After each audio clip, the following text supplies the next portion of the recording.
Akash Kumar Yadav, and today I am going to teach you science class 9th, and today our topic is states of matter, पदार्थ की अवस्थाएं।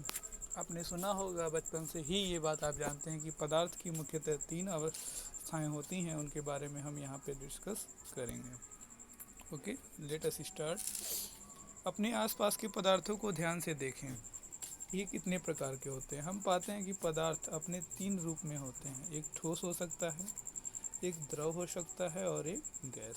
पदार्थ की ये अवस्थाएं उसके कणों की विभिन्न विशेषताओं के कारण होती हैं। कुछ कण होते हैं जो पास पास होते हैं तो ठोस का निर्माण होता है, कुछ कण होते हैं जो ठोस की अपेक्षा दूर होते हैं तो वहाँ पे द्रव्य का निर्माण होता है, और कुछ होते हैं जो बहुत दूर होते हैं जहाँ पे गैस का निर्माण होता है। ओके, पदार्थ की तीनों अवस्थाओं के गुणों का विस्तार से अध्ययन करेंगे। ओके, ठोस अवस्था। क्रियाकलाप, निम्नलिखित वस्तुओं को एकत्रित करें, जैसे कि क्या, पेन, किताब, सुई और लकड़ी की छड़। ओके, इन वस्तुओं के चारों ओर पेंसिल घुमाकर इनके आकार का चित्र बनाइए। तो मान लीजिए आपने कुछ भी लिया, बॉल ही ले लिया, पेन ही ले लिया, कुछ भी लिया, उसके किनारे किनारे घुमा करके चित्र बनाएंगे। क्या इन सभी का निश्चित आकार, स्पष्ट सीमाएं और स्थिर आयतन होता है? तो आप देखेंगे कि क्या होता है, इनका आकार निश्चित होता है। यानी ऐसा नहीं है कि अभी पेन जो है वो लंबा है, थोड़ी देर बाद गोल हो जाएगा। नो, सेम होगा। उसकी स्पष्ट सीमा होगी, उसका आयतन निश्चित होगा, मतलब कि वो कितना जगह घेरेगा ये भी निश्चित होगा। इन पर हथौड़ा मारने, खींचने या गिराने से क्या होता है? ठीक है, क्या इनका एक दूसरे में विसरण संभव है? विसरण मैंने पढ़ाया था। विसरण क्या होता है, अगर दो चीज़ों को एक बगल में रखा जाए और दोनों में से जो कण हैं वो एक दूसरे में मिलने लगें तो उसको विसरण कहते हैं। तो आप जान रहे हैं कि दो ठोस को जो है का विसरण संभव नहीं है। बल लगाकर इनको संपीड़ित करने का प्रयास करें, क्या संपीड़ित होते हैं? अगर बल लगा करके हम लोहे को पचकाने का प्रयास करेंगे तो आप देखेंगे कि आपको ज़्यादा बल लगाना पड़ेगा। उपरोक्त सभी उदाहरण ठोस के हैं। हम देख सकते हैं कि इन सभी का एक निश्चित आकार, स्पष्ट सीमा एवं तथा निश्चित आयतन यानी नगण्य संपीड्यता होती है। आप देखेंगे कि इनका आयतन निश्चित होता है, यानी जितना स्थान घेरते हैं हर जगह उतना ही स्थान घेरते हैं। इनका आकार निश्चित होता है कि लंबे हैं, चौड़े हैं, आकार निश्चित होगा। स्पष्ट सीमा होगी और संपीड्यता नगण्य होगी, यानी कि इनको दबाना पॉसिबल नहीं होगा। बाह्य बल लगाने पर भी ठोस अपने आकार को बनाए रखते हैं। अगर बाहर से बल लगाते भी हैं तो ये काफ़ी ज़्यादा हद तक अपने आकार में परिवर्तन नहीं होने देते हैं। बल लगाने पर ठोस टूट सकते हैं लेकिन इनका आकार नहीं बदल सकता। देखेंगे आप पेन को दबाएंगे तो ऐसा नहीं है कि गोल हो जाएगा, वो टूट जाएगा।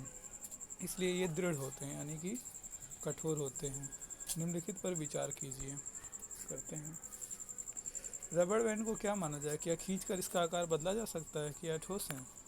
बताइए, रबड़ को क्या मानेंगे आप? रबड़ बैंड को क्या माना जाता है? रबड़ बैंड को हम ठोस मानते हैं। ठीक है, विभिन्न आकार के बर्तनों में रखने पर चीनी और नमक उन्हीं बर्तनों के आकार ले लेते हैं। क्या ये ठोस हैं? आप बताइए, चीनी और नमक को क्या माना जाए? ठोस माना जाए कि द्रव माना जाए या गैस माना जाए? स्पंज क्या होता है? यह ठोस है लेकिन फिर भी इसका संपीड़न संभव। स्पंज आपने देखा होगा जिसको दबाने पे थोड़ा सा वो दब जाता है, ठीक है, सख्ता टाइप का होता है। ये सभी ठोस ही हैं, तो आप जान रहे हैं ये सब ठोस हैं। बाह्य बल लगाने पर रबड़ बैंड का आकार बदलता है और बल हटा लेने पर यह पुनः अपने मूल आकार में आ जाता है। अत्यधिक बल लगाने पर यह टूट जाता है। आप जानते हैं कि रबड़ क्या है? ठोस है। हम अगर ज़्यादा बल लगाते हैं तो आकार में फैलता है लेकिन फिर वो अपने आकार को प्राप्त कर लेता है। आप ज़्यादा बल लगाएंगे तो देखेंगे वो टूट जाएगा। ठीक है, अब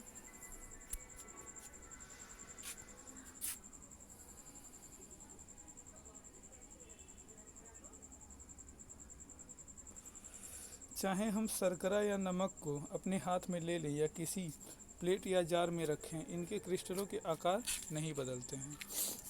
ठीक है, आप ये देखेंगे कि हम कहीं पे भी रख रहे हैं लेकिन इनके क्रिस्टलों का आकार नहीं बदलेगा। क्रिस्टलों का आकार बदलने से हमारा तात्पर्य यह है कि आप देखेंगे कि उसमें उसमें परिवर्तन नहीं आएगा। जो नमक के कण हैं उनमें परिवर्तन नहीं आता है। स्पंज में बहुत छोटे छिद्र होते हैं जिनमें वायु का समावेश होता है। स्पंज यानी जो सोखता होता है साइकिल की गद्दी वगैरह में, इनमें वायु का समावेश होता है। जब हम इसे दबाते हैं तो ये वायु बाहर निकलती है, जिससे इनका संपीड़न संभव होता है। तो उनके अंदर गैस होता है, हवा होती है हमेशा, उसको दबाने पे हवा बाहर निकल जाती है और वो क्या होता है, दब जाता है। लेकिन फिर भी हम इन तीनों चीज़ों को क्या कहेंगे, ठोस ही कहेंगे। ओके।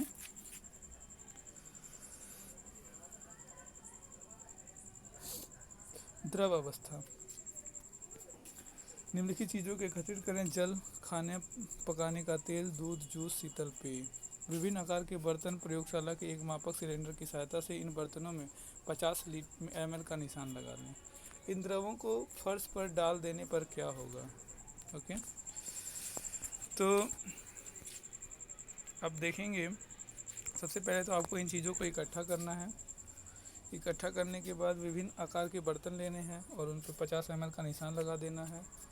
उसके बाद इन द्रवों को फर्श पर डालने पे क्या होगा, आप देखेंगे कि आप लोहे को, नमक को, चीनी को डालेंगे तो वह बहता नहीं है, पड़ा ही रहता है। जबकि आप तेल या जल डालेंगे तो वो फैल जाता है। ठीक है।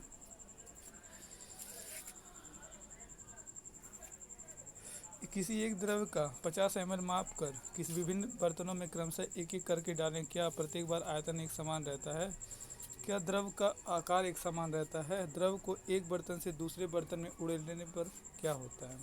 तो प्रेक्षण में हम क्या पाते हैं कि द्रव का आकार नहीं, आयतन निश्चित होता है। आप देखेंगे इसका कोई आकार नहीं होता है। द्रव को आप बोल सकते हैं, तेल को बोल सकते हैं लंबा है, पतला है, नहीं ना, लेकिन आयतन निश्चित होता है। चाहे उसे बाल्टी में रखें, चाहे उसे भगोने में रखें, चाहे आप उसे मग में रखें, चाहे जग में रखें, लेकिन आप ये देखेंगे कि वो 50 ml था तो 85 ml होगा।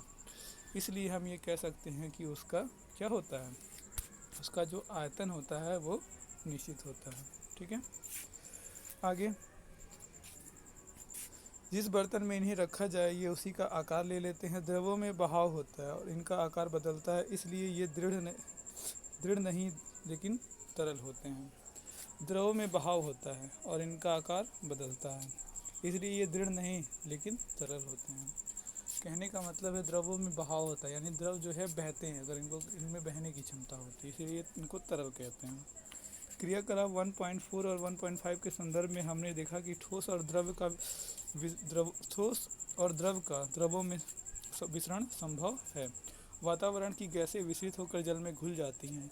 ये गैसें विशेषतः ऑक्सीजन एवं कार्बन डाइऑक्साइड जलीय जंतुओं तथा पौधों के लिए अनिवार्य होती हैं। तो विसरण का मतलब होता है एक पदार्थ का दूसरे पदार्थ में मिश्रित हो जाना। ठीक है। तो आप देखते हैं कि जो ठोस होता है यानी नमक होगा तो वो पानी में घुल जाता है, पानी में घुल जाता है, और उसके बाद हवा भी जो है पानी में घुल जाती है, और वही हवा ऑक्सीजन जो है पानी में घुली रहती है, और उसका उपयोग जीव जंतु पानी में जो रहते हैं वो उसका उपयोग करते हैं और सांस लेते हैं।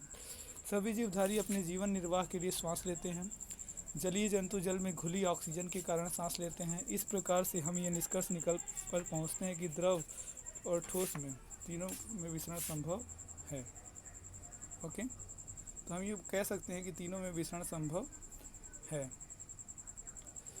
ठोसों की अपेक्षा द्रवों में विसरण की दर अधिक होती है। ऐसा इसलिए क्योंकि द्रव अवस्था में पदार्थ के कण स्वतंत्र रूप से गति करते हैं और ठोस की अपेक्षा द्रव के कणों में रिक्त स्थान भी अधिक होता है। अब देखिए, द्रव में आप जानते हैं उनमें स्वतंत्र रूप से गति करते हैं और ठोस की अपेक्षा द्रव में रिक्त स्थान ज़्यादा होता है। द्रव में हाथ डालेंगे तो चला जाएगा, लेकिन ठोस में डालेंगे तो नहीं जाएगा। तो इससे कहा जा सकता है कि द्रवों के बीच में रिक्त स्थान होता है। Okay, now we will talk about gas. आपने कभी उस गुब्बारे वाले पर ध्यान दिया है जो गैस के एक सिलेंडर से बहुत सारे गुब्बारे में हवा भरता है? इससे पता लगाएं कि एक सिलेंडर से वह कितने गुब्बारे भरता है। उससे पूछिए कि सिलेंडर में कौन सी गैस है। ठीक है, तो मैं आपको बता दूं, सिलेंडर में हीलियम या हाइड्रोजन गैस होती है, जिससे इसका उपयोग वो लोग करते हैं। 100 ml की 3 सीरीज लें और उनके सिरे को रबर के काक से बंद कर दें, जैसा कि चित्र 1.4 में दिखाया गया है। 100 ml की 3 सिरिंज लें, उनके सिरे को रबर के काक से जो है बंद कर दें। 100 ml का सिरिंज लेने के बाद उसको कार्क आता है रबड़ का, उससे बंद कर दें। सभी सीरीजों के पिस्टन को हटा दें। जो पिस्टन होता है, सीरीज देखा होगा आपने सुई लगाने वाला, उसमें पिस्टन होता है दबाने के लिए, वो हटा दें। पहली सीरीज में हवा भर रहने दें, दूसरी में जल, तीसरे में चाक के टुकड़े भर दें। पिस्टन को वापस सीरीज में लगाएं। सीरीज के पिस्टन की गतिशीलता आसान करने के लिए उस पर थोड़ी वैक्सीन लगा दें ताकि वो आराम से जो है अंदर आ जा सके। अब पिस्टन को सीरीज में डालकर संपीड़ित करने की कोशिश करें। तो आप बताइए, जल को आसानी से दबा लेंगे, चाक को आसानी से दबा लेंगे कि गैस को? तो आप निश्चित रूप से जानते होंगे कि आप गैस को आसानी से दबा लेंगे। आपने क्या देखा, किस स्थिति में पिस्टन आसानी से अंदर चला गया? अपने परीक्षण से आपने क्या अनुमान लगाया? हमने देखा कि ठोसों एवं द्रवों की तुलना में गैसों की संपीड्यता यानी दबाव उसमें अधिक होता है। हमारे घर में खाना बनाने में उपयोग की जाने वाली द्रवीकृत पेट्रोलियम गैस यानी जो LPG या अस्पतालों में दिए जाने वाले ऑक्सीजन सिलेंडर में संपीड़ित गैस होती है। आजकल वाहनों में ईंधन के रूप में संपीड़ित प्राकृतिक gas CNG compressed natural gas का उपयोग किया जाता है।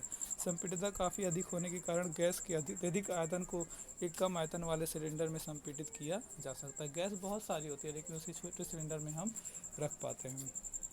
ओके, एवं एक जगह से दूसरी जगह तक ले जाना भी इनको आसान हो जाता है। हमारी नाक तक पहुंचने वाली गंध में से बिना रसोई में प्रवेश किए हम जान सकते हैं कि क्या पकाया जा रहा है।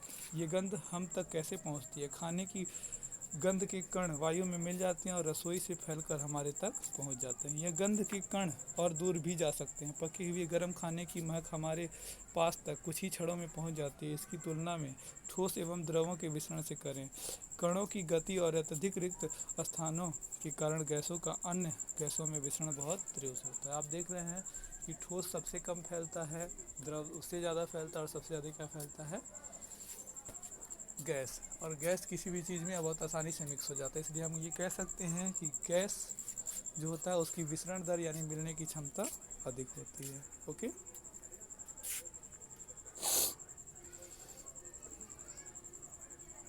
गैसीय अवस्था में कणों की गति अनियमित और अत्यधिक तीव्र होती है। इस अनियमित गति के कारण ये कण आपस में एवं बर्तन की दीवारों से टकराते हैं। बर्तन की दीवारों पर गैस कणों द्वारा प्रति इकाई क्षेत्रफल पर लगे बल के कारण गैस का दबाव बनता है।